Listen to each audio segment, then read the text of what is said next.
Renungan Pagi, Yesus Nama di Atas Segala Nama, oleh Ellen G. White, 18 Desember 2024. Mari kita berdoa. Bapa kami yang di sorga, Allah pencipta langit dan bumi, laut dan segala isinya, Allah yang maha besar, maha kuasa, sumber segalanya, yang kami sembah selalu melalui anak-Mu yang tunggal, Yesus Kristus. Terpujilah Yesus, anak Allah yang maha tinggi, yang adalah penebus kami. Pada pagi hari ini kami bersyukur boleh bangun dan berbakti, dan sebagaimana membaca dan mendengarkan nasihat firman-Mu, kiranya ini menjadi pertobatan bagi kami semua, sebagaimana yang Paulus alami, yaitu untuk mengenal Yesus dan kuasa kebangkitannya, serta persekutuan dalam penderitaannya. Beserta kami sepanjang perbaktian ini, kehendak-Mu yang jadi. Ampun kami akan dosa dan salah, karena kami berdoa hanya dalam nama Anak Allah yang tunggal, Yesus Kristus, yang adalah Tuhan dan Juru Selamat kami. Amin. Renungan hari ini akan dibacakan oleh Oma Tice Ayorbaba. Kepada Oma Tice, kami persilahkan. Terima kasih. Selamat pagi saudara-saudariku yang dikasihi Tuhan Yesus, di mana saja saudara berada. Bacaan dan renungan pagi, Yesus Nama di Atas Segala Nama, oleh Nyonya Ellen G. White, hari ini Rabu tanggal 18 Desember tahun 2024, berjudul Penebus. Ayat tema berbunyi, yang ku kehendaki ialah mengenal Dia dan kuasa kebangkitannya dan persekutuan dalam penderitaannya, di mana aku menjadi serupa dengan Dia dalam kematiannya. Terdapat di dalam Filipi 3 ayatnya yang ke-10. Mari kita ikuti penjelasannya. Pekerjaan Paulus di Efesus telah berakhir. Pelayanannya di sana merupakan masa kerja keras yang tiada henti, penuh dengan banyak pencobaan dan penderitaan yang mendalam. Ia telah mengajar orang-orang di depan umum dan dari rumah ke rumah dengan banyak air mata, mengajar dan memperingatkan mereka. Ia terus-menerus ditentang oleh orang-orang Yahudi yang tidak menyia-nyiakan kesempatan untuk membangkitkan perasaan orang banyak terhadapnya. Dan sementara berjuang melawan pertentangan dengan semangat yang tak kenal lelah, terus maju dalam pekerjaan Injil dan menjaga kepentingan gereja yang masih muda dalam iman, Paulus memikul beban berat bagi semua gereja di dalam jiwanya. Berita tentang kemurtatan di beberapa gereja yang didirikannya membuatnya sangat sedih. Ia takut bahwa usahanya demi mereka akan sia-sia. Ia menghabiskan banyak malam tanpa tidur dalam doa dan pikiran yang sungguh-sungguh ketika ia mengetahui metode yang digunakan untuk melawan pekerjaannya. Ketika ia memiliki kesempatan dan ketika kondisi mereka menuntut, ia menulis kepada gereja-gereja, memberikan teguran, nasihat, peringatan, dan dorongan. Dalam surat-surat ini, sang rasul tidak berkutat pada pencobaannya sendiri, namun ada sekilas pandang tentang kerja keras dan penderitaannya dalam pekerjaan Kristus. Luka-luka dan penjara, kedinginan, kelaparan dan kehausan, bahaya di darat dan di laut, di kota dan di padang gurun, dari orang-orang senegaranya sendiri, dari orang-orang kafir, dan dari saudara-saudara palsu, Semua ini ia tanggung demi Injil. Ia difitnah, dimaki, dijadikan kotoran dari segala sesuatu, habis akal, dianiaya, dalam segala hal kami ditindas, setiap saat dalam bahaya, terus-menerus diserahkan kepada maut karena Yesus. Di tengah badai pertentangan yang terus-menerus, keributan musuh, dan ditinggalkan oleh teman-teman, Rasul yang pemberani itu hampir putus asa. Namun, ia memandang ke Golgota dan dengan semangat baru terus maju untuk menyebarkan pengetahuan tentang Dia yang tersalib.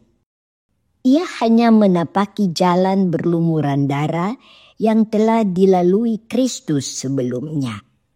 Ia tidak mencari jalan keluar dari peperangan sampai ia menanggalkan senjatanya di kaki penebusnya. Dikutip dari The Acts of the Apostles halaman 296 dan 297. Demikianlah bacaan dan renungan pagi hari ini. Terima kasih, kiranya Tuhan Yesus memberkati kita semua. Amin. Terima kasih atas penata layanan Oma Tice. Tuhan Yesus memberkati. Selamat pagi saudaraku dalam Tuhan. Mari kita ikuti penjelasan ringkas tentang pengalaman Paulus yang ditulis oleh Nyonya White dalam The Review and Herald tanggal 31 Maret tahun 1904. Paulus memiliki pengalaman yang luar biasa. Ia berkata, jika ada orang lain menyangka dapat menaruh percaya pada hal-hal lahiriah, aku lebih lagi disunat pada hari ke-8 dari bangsa Israel, dari suku Benyamin, orang Ibrani asli, tentang pendirian terhadap hukum Taurat, aku orang Farisi, tentang kegiatan, aku penganiaya jemaat, tentang kebenaran dalam mentaati hukum Taurat, aku tidak bercacat. Artinya, ia berusaha untuk menuruti hukum Taurat dengan sempurna. Namun, terjadi perubahan dalam hidupnya. Dalam perjalanannya ke Damaskus untuk menganiaya para pengikut Kristus, ia tiba-tiba dihentikan. Kristus mengungkapkan diri kepadanya. Sejak saat itu kesaksiannya adalah Filipi 3 ayat 8 dan 9. Malahan segala sesuatu kuanggap rugi karena pengenalan akan Kristus Yesus Tuhanku lebih mulia daripada semuanya. Oleh karena Dialah aku telah melepaskan semuanya itu dan menganggapnya sampah, supaya aku memperoleh Kristus dan berada dalam Dia, bukan dengan kebenaranku sendiri karena mentaati hukum Taurat, melainkan dengan kebenaran karena kepercayaan kepada Kristus, yaitu kebenaran yang Allah anugerahkan berdasarkan kepercayaan. Kebenaran yang selama ini ia, yaitu Paulus, anggap sangat berharga, kini tidak berharga lagi di hadapannya. Kerinduan jiwanya adalah agar aku mengenal Dia dan kuasa kebangkitannya dan persekutuan dalam penderitaannya, di mana aku menjadi serupa dengan Dia dalam kematiannya. Inilah makna penebus bagi Paulus. Dia menyadari bahwa Kristuslah segalanya baginya. Semua pencapaian hidupnya tidak ada artinya dibandingkan dengan Kristus. Itu sebabnya Roh Nubuat berkata dalam The Signs of the Times, tanggal 5 Juni tahun 1863, paragraf 4. Ketika Kristus menyatakan dirinya kepada Paulus, dan dia diyakinkan bahwa dia sedang menganiaya Yesus di dalam pribadi orang-orang kudusnya, dia, yaitu Paulus, menerima kebenaran seperti di dalam Yesus. Kuasa yang mengubahkan diwujudkan dalam pikiran dan karakter, dan ia, yaitu Paulus, menjadi manusia baru di dalam Kristus Yesus. Dia menerima kebenaran sepenuhnya, sehingga bumi maupun neraka tidak bisa menggoyahkan imannya. Paulus menerima perkataan Yesus sebagai kebenaran, bahwa saat Yesus berkata, Akulah Yesus yang kau aniaya itu, Paulus percaya. Sejak saat itu, Paulus menjadi manusia baru di dalam Yesus Kristus. Paulus selama hidupnya adalah orang yang membenarkan dirinya oleh perbuatan dan pencapaiannya. Tetapi begitu mengenal Yesus, seluruh perbuatannya sia-sia, sampah adanya. Tidak ada dari perbuatan Paulus yang dapat menyelamatkan dirinya. Keselamatan adalah pekerjaan Yesus dalam hidup Paulus. Itulah sebabnya kehendak Paulus adalah untuk mengenal Yesus, kuasa kebangkitan Yesus dan penderitaan Yesus, agar kehidupannya menjadi serupa dengan kehidupan Yesus, bukan hasil usahanya, tetapi karena Kristus tinggal di dalam Paulus. Itu sebabnya Paulus berkata dalam 2 Timotius 3 ayat 12, memang setiap orang yang mau hidup beribadah di dalam Kristus Yesus akan menderita aniaya. Dan tentang hal ini, Roh Nubuat berkata dalam Kisah Para Rasul halaman 486 paragraf pertama. Demikianlah akan jadi kepada semua orang yang akan hidup saleh dalam Kristus Yesus, aniaya dan hinaan menunggu semua orang yang diilhami dengan Roh Kristus. Ingat, untuk menjadi rekan sekerja dengan Allah, kita harus memiliki Roh Kristus dalam hati kita. Roh Kristus inilah yang mampukan kita menjadi juru kabar Injil kemanapun dan kepada siapapun. Tetapi di sisi lain, saat kita memiliki Roh Kristus, maka dengan sendirinya kita akan alami aniaya. Namun, saat kita dianiaya oleh karena memiliki Roh Kristus, maka Kristuslah yang memajukan pekerjaannya. Itulah yang Paulus rasakan. Penderitaan yang Paulus alami bukan menghambat Injil, tetapi malah memajukan Injil. Karenanya renungan hari ini berkata dalam Jesus Name Above All Names, halaman 370 paragraf 5.